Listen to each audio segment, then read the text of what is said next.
they punch with the fist, we punch with the elbow. If I leave it here and then push my elbow in, you see, that the force comes from here. So we use 3 joints, our wrist, elbow, our shoulder. If you look at my shoulder, it's pulling even back. See? So it's not like this. So this would be a push.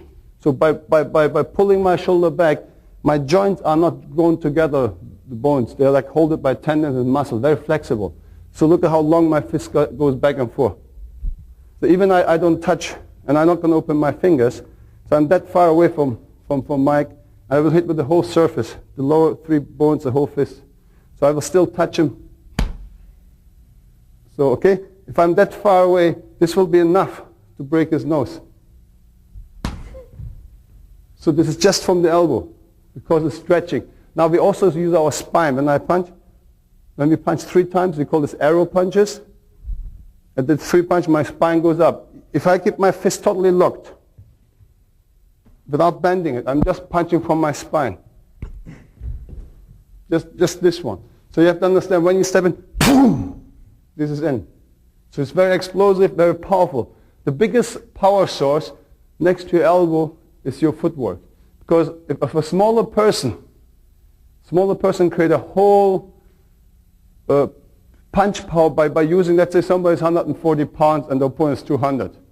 So they realistically have given the chance to knock somebody out. It's basically using your body weight to move in. If you look at in boxing, whatever, we dance, the moment I stay and punch, my weight is still. So it's about 40 to 60% of the rotation where my body weight is behind the punch. If you look at karate, they do it with the hips. Very traditional, of course. Well, the modern karate is basically boxing. You know, kickboxing is American boxing. It's traditional karate mixed with let's say, Western boxing. It's kickboxing, but they don't do punch anymore like this. So they punch like boxing. But still, if you use your hip, it's maybe 20% of your body weight behind. So in Wing Chun, if you look where just Mike stands, look at my rear fit. So look where he says it's really 100% body weight,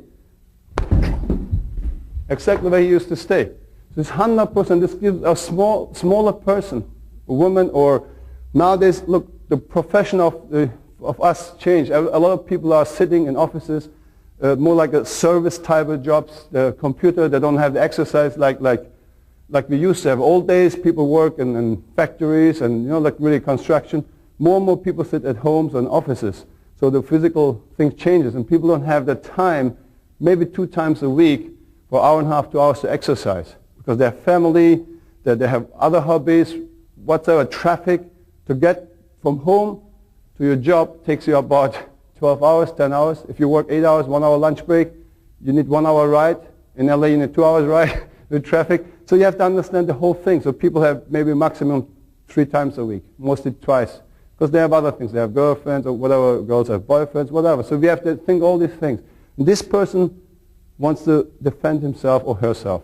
So very, very important to have a realistic time frame, a realistic system, scientific, enough to make the physical abilities to use it to defend himself. So when I do the same thing, just I gotta be very easy. So when I step in here, or even halfway, it's enough power,